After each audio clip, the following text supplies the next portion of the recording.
ए रंजना। हाँ अरे गमछी लेके आओ गमछी। आ गई। जाए खेत पटावे। कौना खेत में जात रहो? अरे जा तनी पचमारी में। ए भैया आज हमरो कोनो काम नहीं हमू चल ली। अरे बाबू तू यही खातिर पढ़ले बड़ कि तू खेत में काम करबो। जब तक हम बानी तारा खेत में गेले कोनो जरूरत नहीं है। ए त का हो जाए भैया कोनो काम नहीं के वैसे करतनी। अरे इतना पढ़बो लिखबो खेत में काम करबो लोग का कही। हम बानी नु तारा टेंशन ले कोनो जरूरत नहीं है।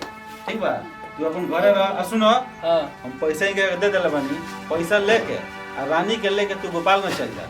आ कुछ सामान बा खरीद ले और उनको कुछ सामान खरीदे के बा। ठीक बा हम जाता नहीं खेत में। ठीक हां ठीक हो। ए बाबू चली पैसा ले ले। चल। ये देवर जी हां हाई लिस्ट बा सामान के कुछ ले ले भाई पैसा। ठीक हो भाई समझा। ठीक बा। आ सुनी ना का भेल हो जी? होई धरी हमरा तरफ से ठीक। अरे ई का होई भौजी? अब बाग रखी ना कुछ खा ले महारानियों के खिया दे जोन बुझाई तो ले ले हमरा। ठीक हो भौजी हम जाते ठीक हैं। बा। रानी हाँ जी अग्नि चलो मार्केट चलो। चल। ए रंजना हां तनी पानी लेके आओ तो। आ गई नीचे। अरे ले आओ जल्दी। आ गई। खाली पानी पी। हां द। भैया हां बोलो। हम जाते हैं इंटरव्यू देवे। वो आशीर्वाद दे कि हम इंटरव्यू में पास हो जाएंगे। अरे पागल तारा संगे तो हमेशा आशीर्वाद रहेला हम। प्रणाम। खुश रही बाबू। जा ठीक बा हम जाते हैं। बाबू एक मिनट रुकी। का भाई? रुकी ना हम अबे आवत हैं। ठीक। नहीं बाबू एकदम अच्छा से ठीक बा जान। आज भौजी के आशीर्वाद भी पूरा तरह संगे बा। ठीक बा। आज नौकरी तेरा जरूर मिली। ठीक हाँ है। बा। जा बाबू जा। ए रंजना आ जी अरे पैसा लेके आओ बाजार जाएके बा। आ गई। आओ जल्दी। खाली पैसा। तारा कुछ चाही? ना जी हमरा कुछ ना चाहिए। रवा जोन बुझाए तो ले ले। ठीक है। अरे बाबू आ गए। प्रणाम भैया। हां भैया हमार नौकरी लाग गेलो। नौकरी लागो। हां भैया। अरे वाह प्रणाम भौजी। खुश रही ये तो बाबू। बहुत खुशी के बात बा। हां भैया। अब जा तनी बाजार में मिठाई ले ले आओ तनी। हाँ पूरा भैया। गांव में मिठाई बटाई। हां भैया। पूरा गांव में वाह बाबू वाह आज तार पढ़ल लिखल सवार हो गए। अब देखा हमारे के नाम होता है गांव में। हां भैया। ए लेके जा बाबू के कुछ खिलाओ पियो। हाँ, चलिए बाबू, मिठाई लेके चलिए, आओ तनी। चलिए, ठीक हो भैया। जा बाबू जा। चलो भौजी चलो।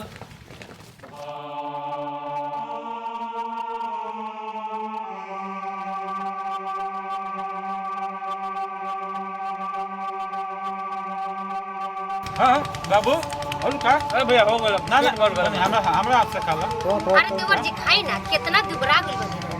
खिया जी खिया। अब हो गया मेरा थोड़ा सा और खा लो। ले लो पानी लो। पानी पियो। खाई लेला भर पे। हां ठीक बा हम दे रही। ए रानी का भैया कहाँ बन हो? गई बनी खेत में। खेत में आ का काम बा? काम इहे बा आज हमारा पहिलका पेमेंट मिलल बा। हम चाहते नहीं कि पहिलका पेमेंट भैया के हाथ में दी। भैया के तू पैसा कह देबा? पैसा तू हमरा के दा। हम तार बेरा रही कि तार भैया? ले तो दिमाग होश में बा कि ना? हमारा कमाई पर पहिला हक हमारा भैया के बा ओकरा बाद से केहू के बा समझ ली। अगर भैया के पैसा दे देला तो सुना ठीक ना होई।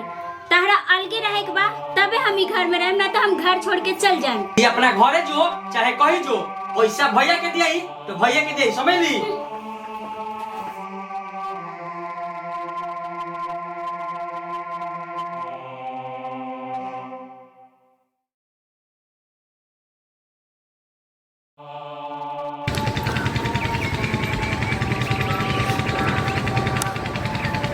अच्छे हमारे भाई है।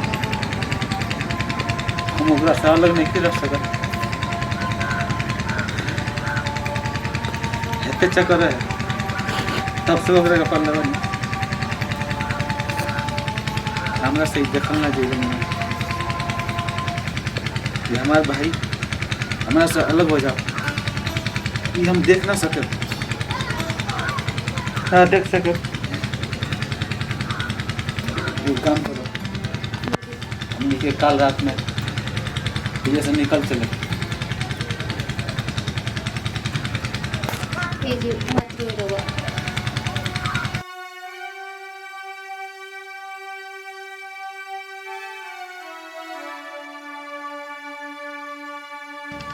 भैया ए भैया भैया ये लेटर कैसे?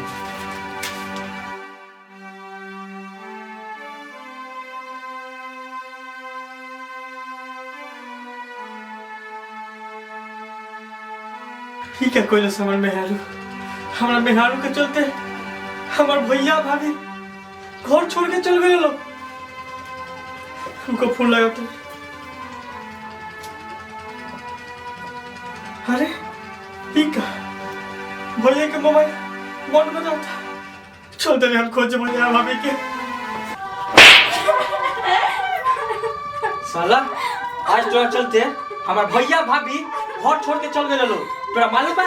हम हेते चक्कर नहीं तो अब हमार भैया अब भौजी हमरा के मंदिर से उठा के लिए लो। हम एगो अनाथ हई लेकिन हमार भैया अब भाभी आज तक हमरा के एहसास ना होके दिला लो कि हम अनाथ हई। अरे तोरा चलते राम जैसन भैया और सीता जैसन भौजी हमरा के छोड़ के चल गए लो।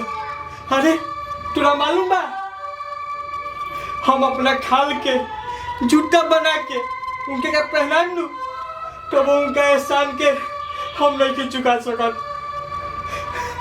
अरे तू तो हमरा कहीं के ना छोड़ दी। रोवा हमें माफ कर दिया। आज के बाद से कबू गलती ना हुई हम लोग से। चलिए भैया और भाभी के लिए आओ जाओ। क्या करो हमें भैया और भाभी के देखने।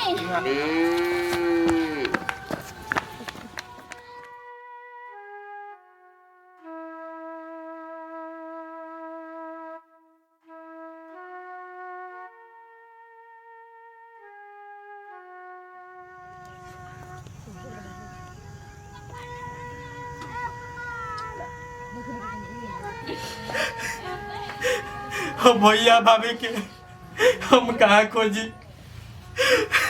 हमार भैया भाभी चुप हो जाए भैया भाभी मिल जाए हम लोग।